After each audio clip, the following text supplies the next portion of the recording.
Assalamualaikum warahmatullahi wabarakatuh. Selamat siang pemirsa, berjumpa kembali bersama saya Patmi Chandramidi.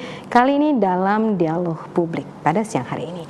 Dan pada hari ini kami akan mengetengahkan sebuah tema yang tentu saja menjelang satu perhelatan besar pemilu. Dan telah hadir bersama kita narasumber Ibu Rospita Visi Pauline ST. Beliau adalah Komisioner Informasi Pusat. Selamat siang Mbak Visi. Selamat siang Mbak Fatmi, selamat siang pemirsa dimanapun Anda berada. Ya. Dan juga telah hadir bersama kita seorang akademisi dan juga pengamat kebijakan publik, yaitu Bapak Hasmi Rinaldi SOS MPA. Selamat siang Bang. Selamat siang Ya, kakak, saya lebih panggil kakak kayaknya. Dan selamat siang juga pemirsa TVRI. Ya, baik. Tema kita adalah demokrasi informasi menuju agenda politik. Ya. Kita langsung ngebahas nih masalah demokrasi. Kalau bicara demokrasi nih Mbak Visi ya, juga Bang Hasmi ya. Ini orang ini kayaknya euforia nih kan. Wah, sekarang sudah bisa menyampaikan apapun itu, apalagi Undang-Undang Dasar 1945 saja sudah diamandemen tuh. Kan artinya bisa yang dulu dianggapnya keramat banget gitu kan. Tapi tentulah nih ya, dengan hadirnya Mbak Visi dan juga Bang Hasmi yang sudah punya pengalaman yang mengusung informasi, tentu saja kita pengen tahu dulu nih Mbak Visi, kalau mengenai demokrasi informasi nih, sebenarnya hal apa yang menjadi sangat konsep dan sangat substantif untuk perhelatan kita yang sudah semakin dekat nih tentang penyelenggaraan pemilu. Silakan Mbak. Ya, terima kasih ya Mbak Fatmi ya. Jadi kalau kita melihat ini kondisi negara kita menuju 2024, sebenarnya kalau kita lihat sudah banyak yang mulai curi start nih ya, masih lama sebenarnya ya. Harusnya yang bekerja sekarang nih masih penyelenggara pemilu nih. Tetapi calon-calon semua kita lihat di mana-mana sudah mulai tampil, sudah mulai muncul. Advertising juga sudah mulai walaupun terselubung. Nah, terkait keterbukaan informasi pemilu sebenarnya sudah diatur. Ada peraturan Komisi Informasi nomor 1 tahun 2019 yang mengatur tentang standar layanan informasi pemilu berikut penyelesaian sengketa informasi pemilu. Nah, banyak masyarakat yang tidak tahu bahwa mereka punya hak terkait informasi pemilu, di mana informasi ini juga sifatnya cepat. Karena yang namanya pemilu ini kan bergerak dengan sangat cepat dan informasinya harus bisa didapat dengan cepat karena manfaat informasi dan nilai guna informasi tersebut. Jadi kalau secara umum ketika orang minta informasi ke badan publik 10 hari harus dilayani. Tetapi terkait pemilu dalam 3 hari maka informasi yang dibutuhkan oleh masyarakat harus bisa diberikan oleh para penyelenggara pemilu. Nah, kalau kita bicara tentang demokrasi, tentunya kan demokrasi ini di mana penyelenggaraan negara ini dari rakyat, oleh rakyat, untuk rakyat. Maka rakyat harus bisa mendapatkan haknya, terutama atas informasi publik terkait pemilu supaya tidak terjadi informasi-informasi liar yang beredar di masyarakat. Nah, untuk itu penyelenggara pemilu harus bisa memberikan informasi yang akurat, valid kepada masyarakat sehingga masyarakat juga teredukasi terkait penyelenggaraan perhelatan kita untuk tahun 2024 mendatang. Iya. Kerjasamanya seperti apa yang sudah dilakukan sendiri dari Komisi Informasi dengan Komisi Pemilihan Umumnya KPU dan juga Bawaslu mempunyai peran yang cukup penting dalam artian jangan terjadi hal-hal yang hoax sifatnya. Iya. Komisi Informasi kita sudah mempunyai MOU, kesepakatan bersama terkait keterbukaan informasi penyelenggaraan pemilu dan pemilihan. Nah, selain itu kita juga kami terus-menerus mengedukasi baik Komisi Informasi Pusat maupun Komisi Informasi Provinsi sampai ke kabupaten kota, mengedukasi para penyelenggara pemilu, dalam hal ini KPU dan Bawaslu untuk terus melakukan keterbukaan informasi. Dan yang paling penting adalah mengedukasi masyarakat terkait hak-haknya, karena masyarakat harus bisa mendapatkan semua informasi tidak hanya tentang proses penyelenggaraan pemilu dari tahap awal sampai tahap akhir, tetapi juga calon-calon, supaya kita tidak membeli kucing dalam karung. Jadi edukasi yang diberikan oleh penyelenggara pemilu adalah masyarakat harus teredukasi siapa calon yang akan dia pilih. Kalau kita mau negara ini menjadi lebih baik, tidak hanya penyelenggara pemilu, bahkan partai politik juga harus melakukan keterbukaan sehingga masyarakat ketika ingin memilih calon dia tahu track record calonnya, sejarah calonnya, apakah pernah menjadi narapidana, apakah memang berjuang untuk negara ini atau hanya sekedar mohon maaf banyak yang bilang pencakar atau segalanya gitu ya. Jadi ini yang harus terus dilakukan oleh penyelenggara pemilu dan partai politik, dan Komisi Informasi terus mendorong melalui monitoring edukasi. Iya, ini satu hal yang sangat menarik sekali. Tapi tadi ada yang sedikit menggelitik ya menurut saya, itu ketika dia pernah menjadi pesakitan narapidana ya, istilah seperti itu termasuk tidak di ranah pribadi nih Mbak, harus tidak disampaikan. Oh tidak. Itu memang harus disampaikan kepada publik. Harus ya, sebenarnya harus disampaikan. Ideally seperti itu. Betul. Karena kan publik harus bisa melihat dengan clear calonnya ini siapa yang mau dia pilih. Begitu loh. Jadi kalau nanti di kemudian hari ketahuan, oh ternyata dia narapidana, kenapa saya pilih dia? Padahal sebelumnya saya nggak tahu gitu kan. Nah tapi kalau dia tahu, dia tetap memilih, ya itu resiko dia. Jangan nanti kemudian mengatakan, ternyata dia mantan itu, kenapa Anda pilih? Kan begitu. Nah bagian dari keterbukaan itu harus disampaikan kepada publik secara terbuka. Masyarakat harus tahu gitu loh. Baik. Wah, emotikonnya sendiri kayak gini ya. Jadi kayak gitu ya. Luar biasa banget nih sebenarnya kemajuan dari keterbukaan informasi sendiri. Tapi saya juga pengen dengar dari akademisi nih Bang Hasmi, apalagi beliau ini sudah sangat menjadi aktivis lama atau mengusung informasi juga. Sebenarnya nih Bang Hasmi, ketika kita bicara demokrasi dan khususnya sekarang adalah tentang informasi. Hal-hal mana sih sebenarnya dikatakan sebagai ranah yang publik dan ranah yang tidak boleh dipublikasi, tetapi ternyata dalam kaitan dengan pemilu dan jangan memilih kucing dalam karung ini, pandangan Anda nih seharusnya seperti apa secara ideal? Oke, terima kasih Kak Parvi. Kalau ngomongin masalah demokrasi sendiri itu belum ada kesepakatan sih sebenarnya tentang apa sih yang dimaksud dengan demokrasi. Bahkan teridentifikasi lebih dari 500 definisi tentang demokrasi itu apa. Ada banyak isu dalam demokrasi, kebebasan, partisipasi dan sebagainya. Meskipun dari sekian banyak definisi itu ada kecenderungan untuk konsensus bahwa seperti yang disampaikan oleh Kak Vici tadi, bahwa ya demokrasi ini ngomongin tentang rakyat. Artinya seberapa besar rakyat itu bisa dilibatkan dalam penyelenggaraan pemerintahan. Semakin besar keterlibatan, semakin demokratis. Kurang lebih seperti itu gambaran tentang demokrasi. Nah, saya masih ingat slogan kalau dalam konteks demokrasi informasi ini, Alvin Toffler, dia pernah ngomong bahwa siapa yang bisa menguasai informasi, dia akan menguasai dunia. Betul sekali. Itu dahsyat itu. Artinya bahwa pada masa lalu itu 1900 awal kalau nggak salah. Dan teori itu ternyata malah semakin menguat ya di era kekinian. Dan diakui itu memang ini bahwa informasi itu bukan lagi alat yang tidak lebih penting dibandingkan sembako. Orang bisa dapat beras murah, beras mahal gara-gara informasi. Orang juga punya kemampuan untuk mengendalikan banyak orang lain gara-gara informasi. Ini dahsyat. Nah, yang jadi permasalahan bahwa ketika informasi ini dianggap sebagai salah satu alat yang sangat strategis untuk memperoleh kekuasaan, untuk mempertahankan kekuasaan dan sebagainya, ini bahaya ketika dia hanya dikuasai oleh satu orang atau sekelompok orang. Ini berbahaya. Nah, dalam konteks demokrasi informasi bahwa seharusnya informasi tersebut dia bisa terdistribusi secara merata ke banyak orang. Ya, demokrasi secara otomatis banyak orang itu adalah masyarakat. Nah, cuman hati-hati katanya ya.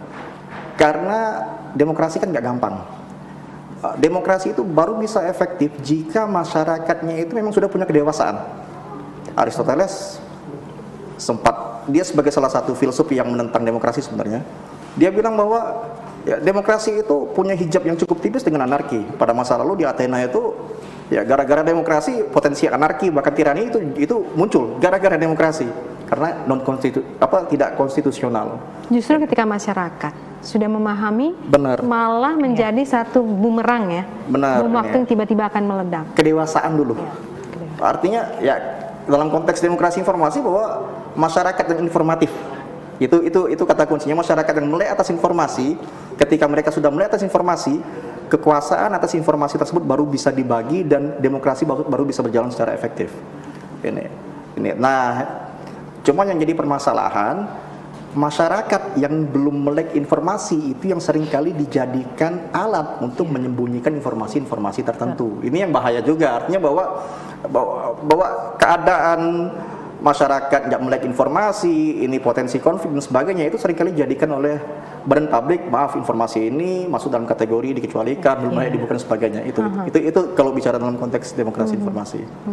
Nah, tadi nih, jadi sebenarnya nih kalau ranah yang tadi kita katakan kan, artinya masyarakat kalau sudah melek, mereka pasti ingin tahu kan, waduh saya mau pilih ini, harus bisa klik dong langsung tahu nih Bang Hasmi misalnya kan, wah ini calon saya dari partai X, kemudian dia punya reputasi dan track record seperti ini gitu kan, yang dimaksud oleh Mbak Visi tadi gitu loh. Nah tapi idealnya nih sebenarnya apakah masyarakat kita bicara masyarakat kita aja nih kan, bahwa sudah melekkah mereka, pahamkah mereka, tidak menjadi satu sebagai hal yang memarginalkan tidak kepada si tokoh-tokoh itu, jangan sampai jadi pembunuhan karakter jadinya. Benar. Kalau dianggap masyarakat sudah melek, ya saya anggap masyarakat sudah punya tingkat kritis yang cukup tinggi. Nah, pemerintah juga nggak bisa terus-menerus menyembunyikan informasi karena ada banyak produsen informasi yang lain. Pemerintah bukan satu-satunya orang yang memegang informasi itu. Ada banyak orang lain yang juga memegang informasi itu, dan celakanya orang-orang yang tidak bertanggung jawab itu bisa memelintir informasi tadi. Masyarakat yang awalnya sudah melek itu gampang juga dengan mudah akan digiring sesuai dengan kepentingan orang-orang yang tadi saya bilang tadi itu. Ini bahaya sebenarnya. Artinya bahwa ketertutupan pemerintah itu juga bisa mengakibatkan masyarakat yang sudah melek itu jadi nggak melek lagi. Itu dan yang diambil pangsa pasarnya kemudian. Benar. Ya kayak kasus Sambo lah yang lagi viral ini kan, ketika banyak ketertutupan informasi dari ini, masyarakat mulai cari, mereka nggak diem. Mulai cari, bahkan kadang mereka nggak nyari pun ada yang ngasih tahu. Nah, yang ngasih tahu ini informasinya bisa jadi hoax dan sebagainya, itu bahaya itu. Iya, dan apalagi kita mengenali sekarang ya Mbak Visi ya dan Bang Hasmi, content creator. Nah, content creator ini orang-orang intelektual dan biasanya bukan orang-orang yang tidak sekolah ya artinya, tapi ketika mereka artinya tidak mengambil peran sebagai orang pada posisi yang positif.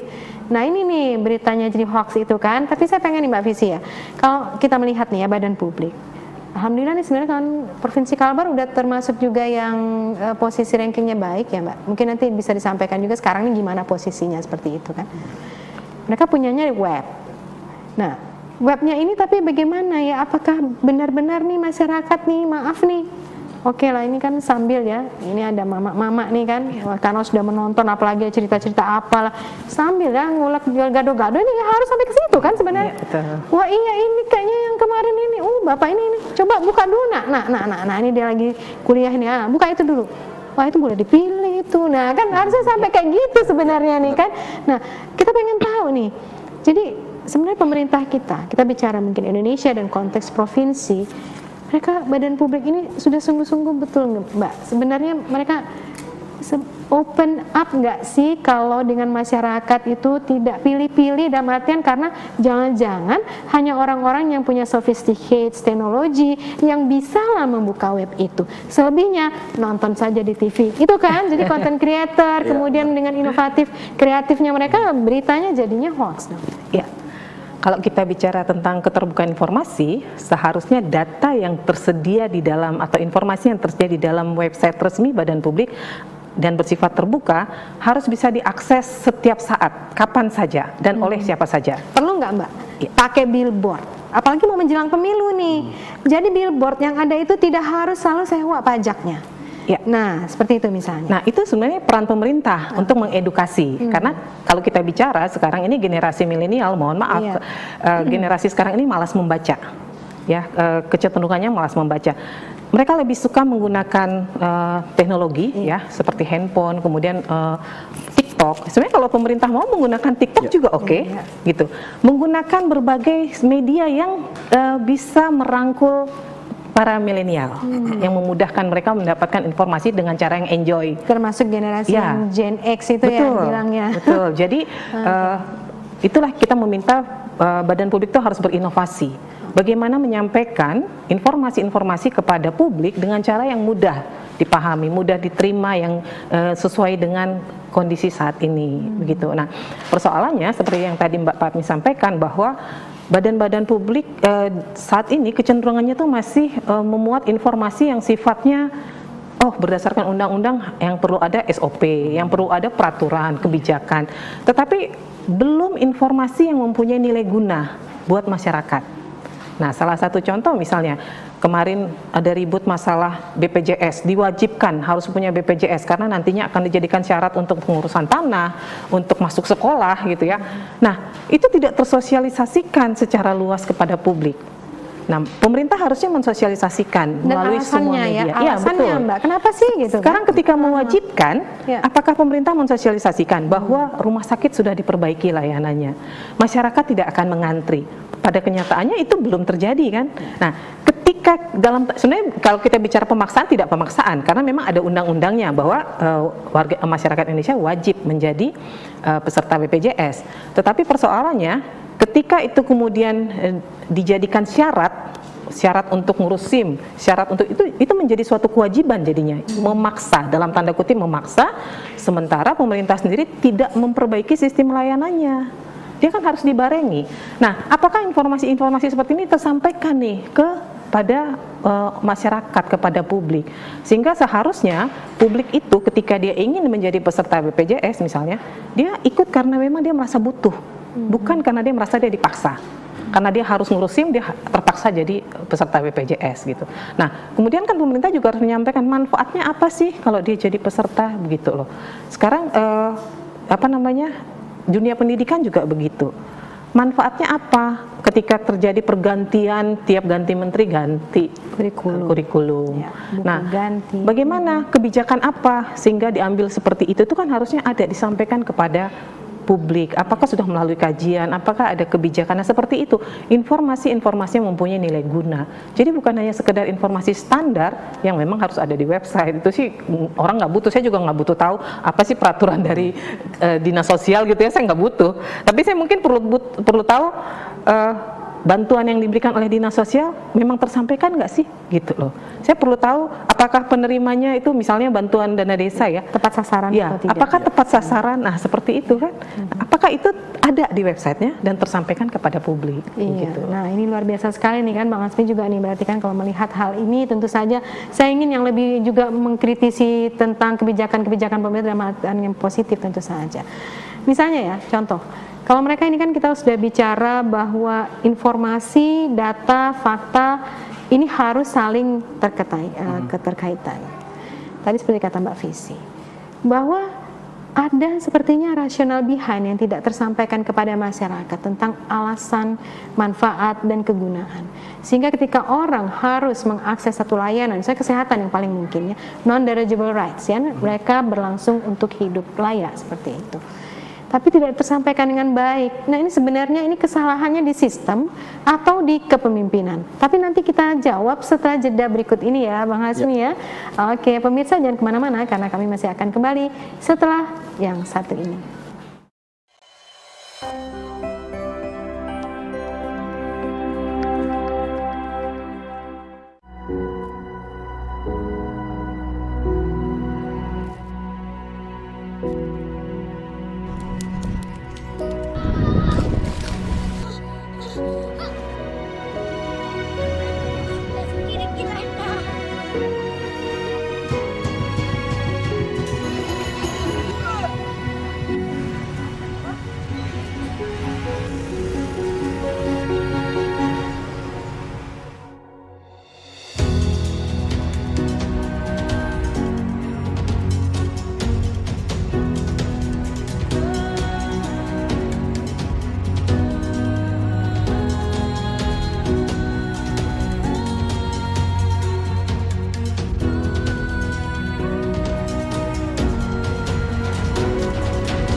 Keberagaman bukanlah perbedaan. Keberagaman menjadi kekuatan. Keberagaman simbol kedamaian. Keberagaman sebagai berkat persatuan. Keberagaman untuk NKRI.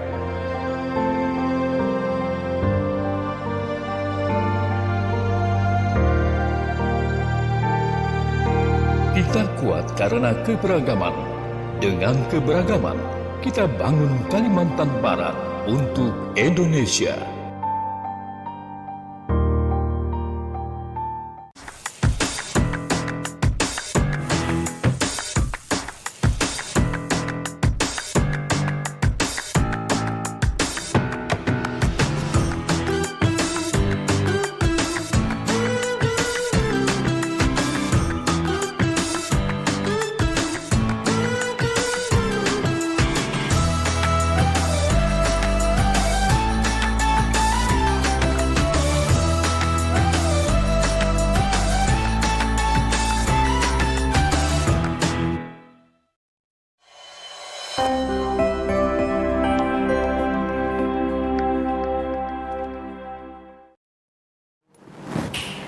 Ya pemirsa, masih bersama kami dan masih kita membahas tentang demokrasi informasi dalam kaitan agenda politik yang sudah sangat menjelang.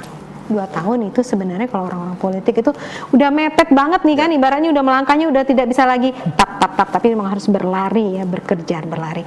Tapi Bang Hasmi, tadi pertanyaan saya itu kira-kira tidak perlu diulang lagi lah ya. Jadi sebenarnya di mana nih masalah kepemimpinannya, sistemnya, di mana kita harus mulai? Ya, yang jadi permasalahan sekarang kan instrumen yang ada ini masih belum bisa memaksa badan publik untuk memperhatikan informasi yang disampaikan itu berkualitas.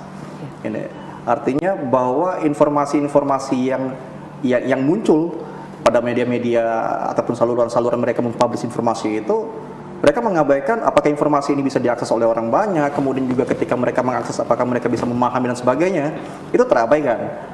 Ini artinya bahwa ketika ditanya hutangmu mana, apakah informasi sudah terpublish? Sudah, ini buktinya. Tapi masalahnya apakah informasi ini bisa dimanfaatkan? Itu diabaikan. Nah, sehingga perlu ada instrumen tertentu yang memaksa agar badan publik itu juga memperhatikan informasi tersebut berkualitas. Karena hakikatnya informasi ini kan apa ya? Informasi ini dianggap sebagai bagian dari hak asasi manusia. Iya. Konteks hak asasi manusia itu hak yang yang wajib ada dalam tiap individu dari lahir. Dia bukan diberikan oleh negara, enggak. Dia dari Tuhan. Negara cuma fungsinya sebagai penjamin hak itu bisa terpenuhi. Nah, hak-hak tadi itu sengaja harus dijamin oleh negara karena dia menyangkut tentang keberadaan hidup manusia itu sendiri. Orang bisa sejahtera, kualitas hidupnya bisa berkembang sebagainya itu gara-gara hak asasi manusia. Nah, dalam konteks informasi tadi artinya bahwa pastikan informasi yang dikeluarkan oleh pemerintah itu bisa memenuhi hakikat dari hak asasi tadi. Gara-gara informasi itu masyarakat bisa jauh lebih sejahtera, masyarakat bisa jauh lebih berkembang dan sebagainya. Nah, sampai saat ini masih belum sampai ke tahap itu.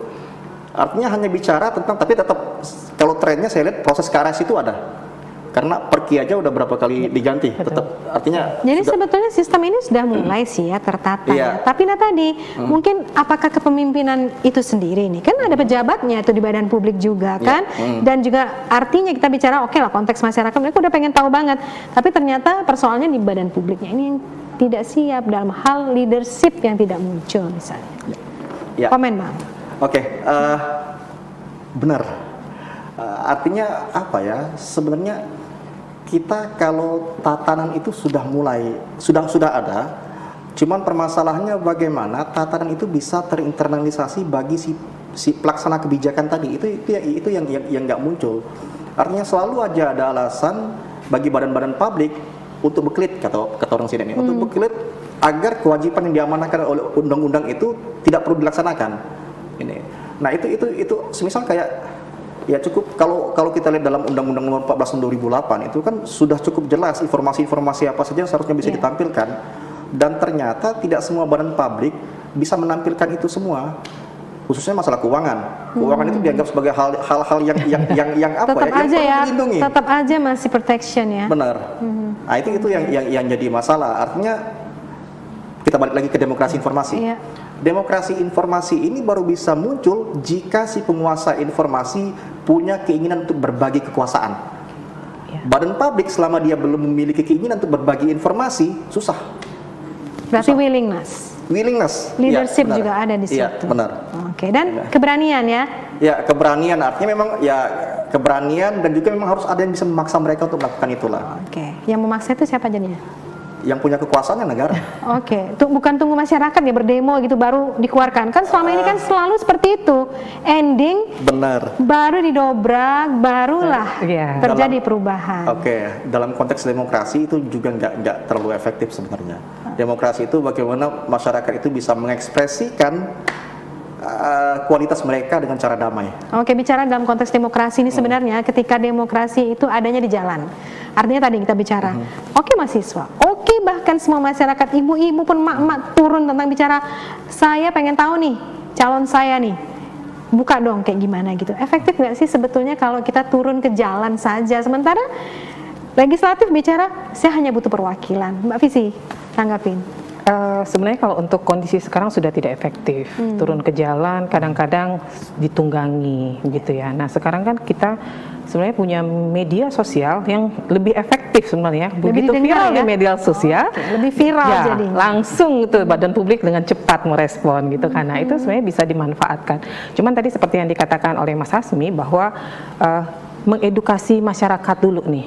Karena masyarakat itu harus teredukasi sebagai masyarakat yang informatif. Artinya dia tahu cara menggunakan informatif, tahu cara meminta informatif, kemudian tahu cara memanfaatkan informasi yang dia minta itu. Nah, bukan hanya sekedar dia butuh informasi ini, kemudian tanpa disaring dulu, udah di-share kemana-mana. Ternyata informasi yang di-share itu informasi hoax gitu kan. Nah, itu yang menjadi persoalan. Masyarakat itu perlu. Karena sebenarnya namanya demokrasi informasi, partisipasi dari masyarakat itu paling penting. Masyarakat harus bisa terlibat dalam setiap berbagai kebijakan publik. Nah, bagaimana masyarakat bisa terlibat kalau pemerintahnya saja tidak terbuka? Gitu. That's the point ya. Mbak, idealnya gimana Mbak supaya masyarakat itu bisa ikut terlibat gitu? Kan sekarang nunggunya kan musrembang ya, kapan ya dipanggil ya? Ini kok kita tidak ada dipanggil, ini yang dipanggil masih ini keluarganya Pak ini. Nah, itu yang jadi masalah juga. Mesti kayak gimana nih? Nanti juga Bang Hasmi kasih dia. Ya. Kalau dari masyarakat betul, kadang-kadang keterlibatan itu ya di musrembang. Kemudian peran-peran dari NGO, LSM yang konsen ya terhadap berbagai hal gitu. Ya, nah, itu bisa menjadi perwakilan masyarakat juga. Nah, di sisi lain tadi yang seperti dikatakan oleh Mas Hasmi bahwa badan publiknya harus benar-benar transparan, terutama dalam hal anggaran nih. Karena yang biasa paling sering disoroti oleh masyarakat adalah terkait anggaran. Dari situ kita bisa melihat apakah terjadi penyelewengan, apakah ketika mengerjakan suatu proyek sesuai dengan spek yang ditetapkan atau ada penyimpangan gitu. Nah, persoalannya ketika peraturan Komisi Informasi sudah menetapkan bahwa terkait pengadaan barang dan jasa, proyek-proyek semua adalah informasi yang sifatnya terbuka dan harus dibuka kepada publik seluas-luasnya, badan-badan publik banyak yang merasa, waduh, ini kalau saya buka ini ketahuan nih siapa ya. Ntar ketahuan nih ternyata pelaksananya keluarga atau saudara gitu atau teman gitu ya. Nah, itu yang menjadi ketakutan dari badan publik. Padahal bagian dari keterbukaan adalah memang untuk meminimalisir korupsi, kolusi, nepotisme. Jadi seperti misalnya seleksi CPNS. Ya. Kan kalau dibuka kepada publik kita bisa tahu nih di situ ada kong kali kong nggak, ada titipan nggak gitu kan. Nah, kita bisa ngecek, masyarakat juga bisa mengawasi secara langsung. Nah, bagian dari peran partisipasi masyarakat di situ. Ketika informasinya terbuka secara luas kepada publik, masyarakat bisa mengawasi melalui informasi yang terbuka tersebut. Luar biasa tadi pengadaan barang dan jasa ini kan selama ini masih tertutup nih. Ya, nah, in progress apakah memang sudah ada belum upaya mungkin dari teman-teman di KAI sendiri nih ya, di pusat ya, untuk melakukan advokasi kepada legislatif perubahan ya, revisi atau apapun? Sepertinya kan tidak terdata tuh kalau di situ hanya paling pasal yang dikecualikan. Kayaknya tidak masuk ya pengadaan barang dan jasa atau sudah. Untuk peraturan Komisi Informasi nomor 1 tahun 2021 yang terbaru, ya 2021 ya, tentang standar layanan informasi publik, pengadaan barang dan jasa sudah masuk ke dalam informasi yang sifatnya harus diumumkan secara berkala. Ada 35 item mulai dari tahap penawaran sampai dengan tahap akhir, itu informasi apa saja yang masuk kategori informasi yang harus dibuka gitu. Nah, itu juga sudah disosialisasikan kepada hampir semua badan publik, cuman memang itulah masih menjadi debatable karena adanya ketakutan-ketakutan ya. Padahal kalau kita bicara ketika proses lelangnya sudah selesai, maka informasinya bersifat terbuka. Betul sekali. Kadang badan publik alasannya gini nih, karena kebetulan Komisi Informasi Provinsi Kalimantan Barat, ketika itu saya masih di Komisi Informasi Kalbar, kita menyidangkan pemerintah Provinsi Kalimantan Barat terhadap 29 proyek yang disengketakan. Permohonan pengadaan barang dan jasa dan dikatakan sebagai informasi yang tertutup. Nah, bagaimana bisa pemerintah mengatakan itu informasi tertutup sementara peraturan Komisi Informasi sudah menyatakan itu terbuka, gitu. Nah, dikatakan ada melalui Biro Pengadaan Barang dan Jasa, informasinya ada di aplikasi mereka, tetapi ternyata aplikasinya di password. Yang bisa melihat adalah ketika dia menjadi penawar atau dia mengikuti peserta lelang. Kalau kita bicara informasinya terbuka, nggak ada cerita tuh, mesti masukkan password dulu gitu kan, atau mesti harus ada PIN-nya gitu, nggak bisa. Data terbuka atau informasi yang terbuka ya publik bisa mengakses seluas-luasnya begitu. Iya. Dan selama ini kalau kita melihat ya Bang Hasmi ya, temuan-temuan dari kemudian KKN itu kan banyaknya memang di sumber-sumbernya di publik juga, di badan publik ya. Iya. Penggunaan atau penyalahgunaan dari tadi kewenangan-kewenangan seperti itu. Kita harus mulai ini dari mana nih Bang Hasmi kalau kita bicara soal sudah ada nih keterbukaan informasi, bahkan sudah seluas-luasnya berkala dan juga harus setiap saat ya Mbak Visi ya, kan di situ sudah ada di Undang-Undang 14 2008. Nah, coba pengen tahu nih, jadi masyarakat juga supaya punya keterbukaan juga mereka untuk tahu nih, paham, open up mindednya. Oke, ya kalau dalam undang-undang keterbukaan informasi publik itu kan sebenarnya ini bicara tentang hak dan kewajiban. Ada hak masyarakat dan juga ada kewajiban masyarakat. Masyarakat juga dituntut untuk menyuplai informasi ke badan-badan publik tersebut. Dan juga badan publik juga dituntut untuk membuka informasi yang dianggap sebagai informasi dalam kategori terbuka tadi. Nah, yang jadi permasalahan kan seperti yang saya sampaikan tadi, bahwa selalu saja ada celah bagi badan publik untuk menutupi informasi yang memang sebenarnya seharusnya terbuka. Nah, itu yang jadi permasalahan dalam kondisi saat ini. Ketika itu dianggap sebagai pelanggaran, siapa yang bisa menindak pelanggaran itu? Artinya kayak komisi informasi baru bisa bergerak jika ada yang melaporkan. Jika tidak ada yang melaporkan, senyap-senyap aja, ya udah, itu tenang itu. Nah, itu yang jadi permasalahan. Maaf ngomong, padahal dalam konteks, ya saya bukan ahli hukum, cuman yang saya tahu ketika sesuatu itu dianggap bersalah, dilaporkan atau tidak dilaporkan, seharusnya tetap mendapatkan hukuman.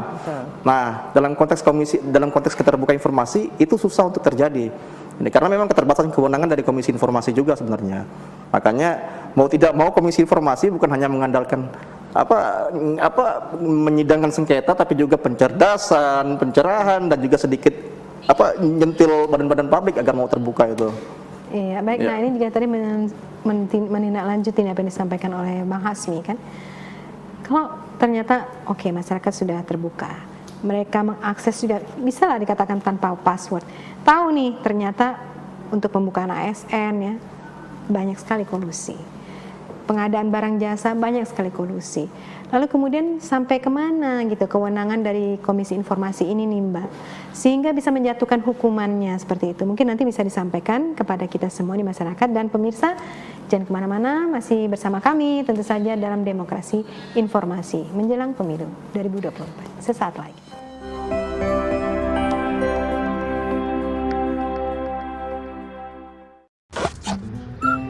Kanan dikit. Geser lagi. Deso.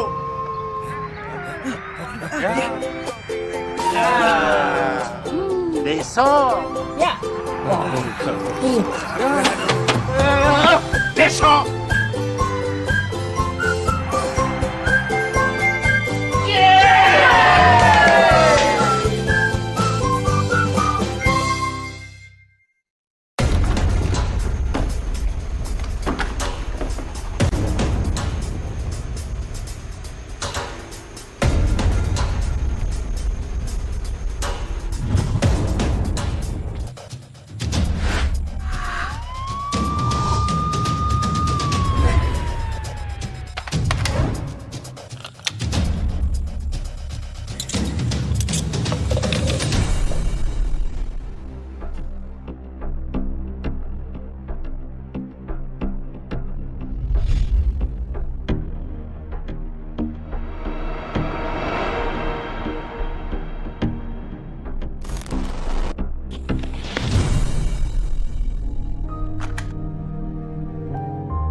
Ya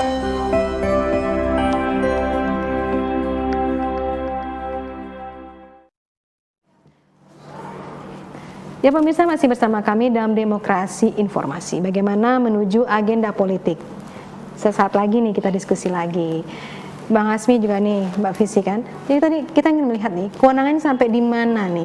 Bisakah sampai menjatuhkan hukuman secara mungkin pidana dan sebagainya? Kalau kita melihat kan ada adjudikasi non litigasi seperti itu. Nah, silakan Mbak Visi. Ya, seperti tadi yang disampaikan oleh Mas Hasmi bahwa memang Komisi Informasi ini sifatnya pasif. Artinya walaupun kita melihat nih ada penyimpangan atau ada penyelewengan, kita nggak bisa otomatis lalu mengambil tindakan. Kita harus menunggu adanya laporan. Jadi Komisi Informasi harus menunggu adanya laporan dari masyarakat terkait misalnya ada hal-hal yang tidak benar gitu. Nanti baru dilakukan sidang sengketa di mana putusannya setara dengan putusan pengadilan. Nanti jika para pihak ada yang tidak puas bisa dibanding ke petun dan bisa dikasasi ke Mahkamah Agung. Nah, persoalannya bahwa untuk pidananya memang ada sanksi pidana yang bisa dikenakan kepada pemohon jika menggunakan informasi dengan tidak baik atau tidak benar, dan kepada badan publik yang menghalang-halangi masyarakat untuk mendapatkan informasi atau badan publik yang memberikan informasi yang tidak benar.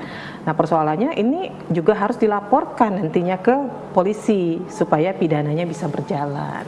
Nah, itu yang masih menjadi persoalan terhadap penjatuhan sanksi pidana yang ada di Undang-Undang Keterbukaan Informasi. Masyarakat kan pengennya cumanya langsung datang ke komisi.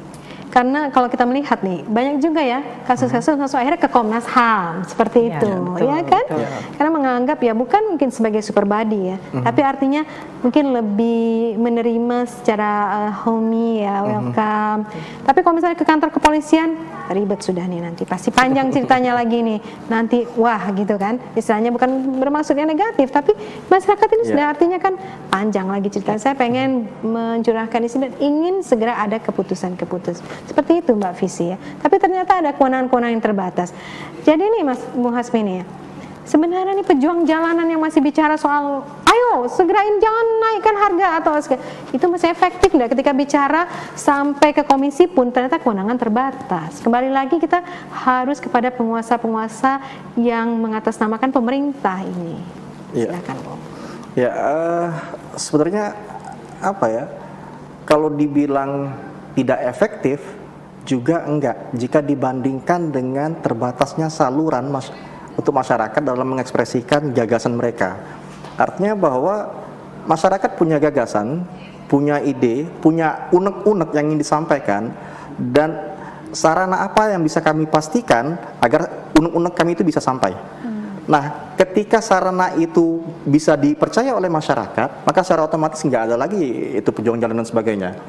Nah, permasalahannya kan sarana-sarana yang ada kayak kita punya lapor, kemudian juga ada instrumen-instrumen lain lah, kotak saran sebagainya.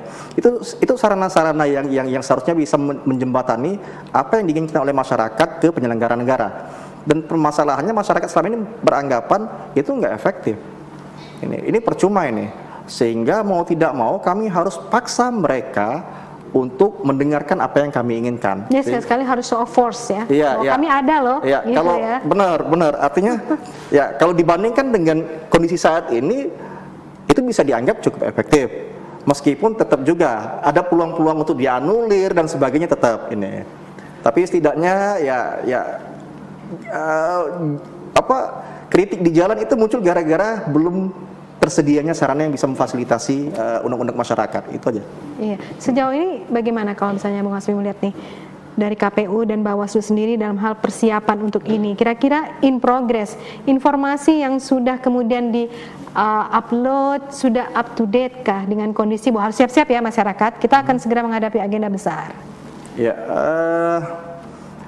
justru masyarakat lebih menyadari bahwa kita sudah mendekati tahun politik itu dari para caleg sebenarnya, bukan dari lembaga penyelenggara ini. Ya, saya juga nggak bisa ini karena mereka punya ketentuan-ketentuan tentang bagaimana tahapannya kapan dimulai, kemudian pada tahapan ini apa yang bisa dilakukan tidak. Karena mereka punya keterbatasan juga, saya juga nggak bisa ini.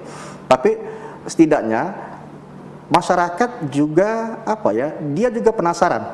Ada rasa penasaran masyarakat terhadap tahun 2024 nanti seperti apa. Kemudian juga rasa penasaran masyarakat itu sampai saat ini hanya bisa dipenuhi oleh caleg yang bersedia berbagi informasi.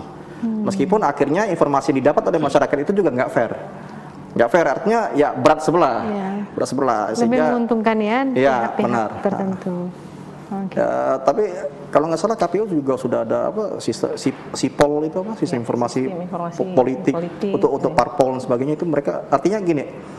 Saya cuma pengen menyampaikan bahwa dari 2018 sampai sekarang tren untuk perbaikan kualitas informasi itu kelihatan sebenarnya. Tahap demi tahap. Iya, artinya bahwa ya lah kita seharusnya bisa optimis lah bahwa demokrasi informasi yang diinginkan bersama, di mana masyarakat itu semakin informatif dan informasi yang diterima oleh masyarakat itu bisa dikelola sehingga masyarakat bisa menjadi semakin sejahtera, itu insya Allah mudah-mudahan selama kita bisa optimis itu bisa terwujud semua. Oke, Mbak Visi, kan ini masyarakat nih, mereka nih istilahnya ingin tahu banget nih, jadi langsung datang nih kira-kira. Tadi nih kayaknya saya beberapa waktu yang lalu sepertinya sudah ada pendekatan, apalagi perempuan nih, kan kalau tidak ada perempuan kan sekarang juga mendapatkan semacam sanksi ya, tidak bisa kan dia menjadi salah satu bagian dari pemilihan itu sendiri. Saya ingin tahu nih, bener nggak ya nama saya ada kemudian di sana? Dia tidak tahu bahwa kapan mulainya itu masuk ke daftar pemilih ya, maksudnya daftar menjadi calon gitu seperti itu. Datanglah kemudian mungkin ke KPU, Bawaslu, dia tidak mengerti kan, lalu kemudian dia tidak mendapatkan jawaban apapun. Nah, mungkin bisa dijelaskan tidak, Mbak? Hak dan kewajiban yang sebenarnya ini. Mereka datang langsung ke partai politik. Nah, karena saya di partai A di sana. Di partainya dia tidak tahu, apalagi cuma di bagian resepsionis kan. Mengatakan, nah sebenarnya hal-hal mana yang harus bisa memberikan informasi secara informatif kepada tadi nih yang diiming-imingi menjadi calon perempuan di politik tadi ini, di partai politik itu sendiri. Mana sih yang sebenarnya harus disampaikan, mana yang tidak boleh, kode etiknya seperti apa, sehingga masyarakat ini juga dia paham. Dia sudah diiming-iming, tentu dia punya dong keinginan itu seperti apa. Mbak Visi. Ya, dalam era keterbukaan informasi saat ini, hampir 90% informasi yang ada di semua badan publik terkait penyelenggara pemilu adalah informasi yang sifatnya terbuka. Di partai politik misalnya ini misalnya menyampaikan bahwa kami belum membahas sampai di situ. Nah, itu dia menjadi persoalan bahwa tidak hanya di Kalimantan Barat ya, waktu saya masih di Kalbar, tapi juga di tingkat pusat kita sudah melakukan monitoring evaluasi terhadap partai politik. Cuman memang masih menjadi persoalan bahwa kepedulian partai politik terhadap kewajibannya untuk membuka informasi ini masih kurang. Dari sekian partai politik hanya tidak sampai setengahnya bahkan yang memang memiliki kepedulian untuk membuka kewajibannya untuk informasi publik. Nah, ini terus yang menjadi dorongan kita, di mana kami dari Komisi Informasi meminta KPU yang harus tegas, ya, karena misalnya terkait caleg. Caleg ini kan tidak hanya penyelenggara pemilu, tidak hanya KPU yang harus menginformasikan secara terbuka. Partai politiknya melalui media sosialnya, melalui website resminya seharusnya mengedukasi masyarakat terhadap data dari calegnya. Juga termasuk ini, Mbak. Misalnya kan udah ada nama di situ, tapi kemudian dia mengundurkan diri, tidak jadi karena belum juga ada ketetapan. Harusnya sudah harus masuk juga harus, karena itu kan harus diupdate. Jadi data itu harus terupdate terus, begitu. Nah, itu yang harus disampaikan kepada publik. Nah, KPU seharusnya punya kewenangan membuat aturan. Kalau partai politiknya kemudian dengan sengaja tidak berkenan mengupload data caleg misalnya, tidak berkenan menyampaikan kepada publik, karena saya memantau bahwa pada pemilu yang lalu itu banyak sekali caleg yang hanya tercantum nama di dalam website partai politik maupun KPU bahkan. Tapi ternyata ya, padahal seharusnya ketentuannya karena dia calon legislatif, dia harus riwayat pendidikannya, riwayat kesehatannya, riwayat pekerjaannya, semua harus disampaikan kepada publik supaya publik tahu siapa sih yang akan saya pilih gitu. Saya nggak mau pilih kucing dalam karung, saya nggak mau pilih orang yang tidak berkualitas untuk memimpin lembaga ini gitu, negara ini kan gitu. Harus orang-orang yang memang punya komitmen yang baik dan bagus begitu. Nah, kalau memang KPU punya misi yang kuat untuk siapa yang akan duduk di DPR, ya, siapa yang akan menjadi calon mewakili masyarakat, seharusnya KPU bisa memberikan batasan-batasan, penegasan-penegasan kepada parpol bahwa apa yang menjadi ketentuan yang harus disampaikan secara terbuka kepada publik itu harus ada di dalam website resminya. Iya, apalagi sudah MOU ya Mbak ya? Iya, betul, sudah MOU. Baik. Yang suka menjadi permasalahan pada saat tahun politik ini yang pertama adalah sebenarnya di antar KPU, Bawaslu maupun penyedia data ini adalah masalah pemilih, daftar pemilih. Kadang tidak sinkron. Itu juga sebenarnya menjadi persoalan tuh antara Dukcapil dengan KPU. Kita lihat datanya tidak sesuai. Ya, laporan yang masuk kepada kami juga kami dapatkan jumlah yang meninggal tidak terdata secara benar. Sehingga KTP orang meninggal ya waktu masih ada ternyata masih ternyata tercantum. Nah ini menjadi persoalan-persoalan. Seharusnya masyarakat bisa mengetahui ini oh ternyata nih datanya tidak diupdate secara benar nih, sehingga pemilunya kita bisa jamin nggak ini berlangsung dengan jujur adil ya sesuai dengan itu. Karena kita kalau ingin mencapai pemilu yang bermartabat ya semuanya harus dibenahi dengan baik. Baik, gitu. Bung Hasmi tambahin ini untuk ini, silakan elaborasi lagi. Terlalu banyak isu, bingung saya. Fokus lah nih kita bicara nih kan soal pemilu nih ya. Kalau calon nih. Ya sebenarnya bahkan dalam perki yang terakhir itu sudah dijelaskan cukup tegas bahwa informasi apa saja yang seharusnya itu dipublish oleh partai politik. Bahkan termasuk juga penggunaan keuangan, penggunaan keuangan yang bersumber dari APBN dan juga APBD. Nah, yang jadi permasalahan kan, apakah ini terlaporkan atau terpublish? Maksud saya itu terpublish ini. Nah, ini yang menjadi masalah. Padahal jelas regulasi yang ada mengharuskan mereka untuk melakukan itu. Itu yang jadi masalah. Bahkan termasuk juga kalau dalam konteks bagaimana mencerdaskan masyarakat agar nggak salah pilih pada saat pemilu tadi. Nah, informasi-informasi tersebut sebenarnya ya tanpa regulasi sekalipun secara rasional kita juga harus, saya nggak lihat regulasi misalnya, tapi secara rasional aneh kalau saya disuruh nyoblos dengan orang yang saya nggak tahu. Ini selama ini kan seperti itu kita. Ya, nah mau nggak mau orang cerdas kalau memang seandainya parpol itu berakal, mereka seharusnya kasih tahu ini calon-calon kami yang akan kalian pilih. Tanpa regulasi sekalipun, regulasi nggak mengharuskan mereka melakukan itu. Seharusnya mereka ketika mereka cerdas itu ya kasih tahu aja ini calon kami dari mana dan sebagainya. Bang Hasmi coba nih, saya kasih kesempatan untuk closing statement juga kita nih kan di akhir dari diskusi kita ini mungkin bisa pencerahan juga bagi kita bersama. Silakan. Ya tadi terakhir mungkin itu saran yang bisa dimainkan oleh parpol. Kemudian satu lagi, saya berkeinginan masyarakat itu jauh lebih cerdas dan bisa bertindak, karena sengketa informasi itu diperlukan untuk memaksa badan publik agar dia bersedia berbagi informasi. Ketika masyarakat bersikap apatis dengan kondisi saya pengen informasi tapi nggak dapat, dibiarin aja, ya badan publik nggak merasa ini sebuah masalah. Maka ketika itu terjadi sengketakan. Kayaknya itu aja yang bisa saya sampaikan ke masyarakat. Makin banyak dong nih ya tugas-tugas teman-teman DKI. Mbak Visi, silakan Mbak, kasih pencerahan Mbak sama kita semua. Dalam era menjelang tahun politik ini tentunya tugas beratnya ada di para penyelenggara pemilu, baik Bawaslu, KPU, ya, DKPP, kemudian pihak-pihak terkait, termasuk pemerintah. Nah, ini perlu kerja ekstra dan memang perlu kemauan yang kuat untuk keterbukaan. Saya punya satu quotes buat badan-badan publik ya. Dalam sistem yang baik dan terbuka, orang jahat dipaksa menjadi baik. Tetapi dalam sistem yang remang-remang, maka orang baik pun bisa dipaksa menjadi orang jahat. Jadi kalau memang badan publik penyelenggara pemilu ingin pelaksanaan penyelenggaraan demokrasi yang bermartabat, buka semua informasi yang harus diketahui oleh publik supaya masyarakat juga terpenuhi haknya atas informasi. Ya, kita berharap ya ke depan ini juga kita akan memilih memang figur-figur yang sudah ditetapkan, dipilih oleh partai politiknya itu memang orang-orang yang betul-betul bisa menjadi orang-orang yang amanah. Ya, baik, terima kasih atas kehadirannya ya Mbak Visi dan juga Bang Hasmi. Semoga ini akan semakin berlanjut ya, in progress juga, dan selamat nih buat Mbak Visi ya. Kita juga memberitahukan pada masyarakat, alhamdulillah nih Mbak Visi adalah sebagai salah satu dari komisioner Komisi Informasi yang ada di pusat di Jakarta. Beliau adalah memang dari Kalimantan Barat dan perwakilan kita pasti akan membawa suara kita ya Mbak Kiki ya. Amin. Dan ke depan juga akan menjadi lebih baik sekali. Pemirsa bisa membuka Undang-Undang Nomor 14 Tahun 2008 ya tentang keterbukaan informasi publik. Di sini nanti kita akan makin banyak mengetahui sebenarnya apa yang menjadi hak dan kewajiban kita.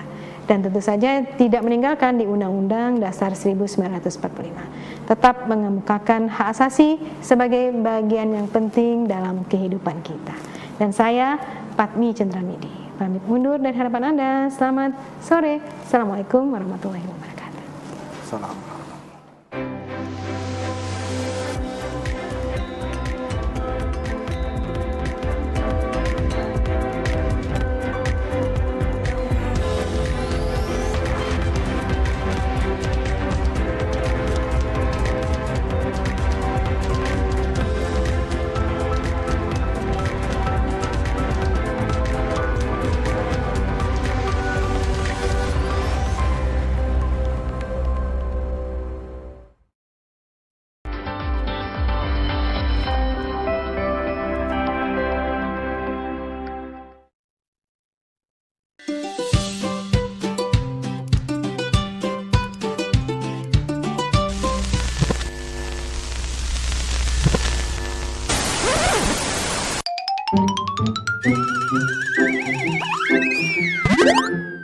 Halo Sobat Digital, aku Modi. Nggak asik kan nonton TV bersemut kayak gini? Ayo segera beralih ke TV digital. Bagaimana ya kalau TV kita belum TV digital? Segera pasang set-top box ke TV analogmu. Yuk coba lihat sekarang. Gambarnya lebih bersih, suaranya lebih jernih, yang pasti canggih dan banyak programnya. Ayo, segera beralih ke TV digital. Bersih, jernih, canggih.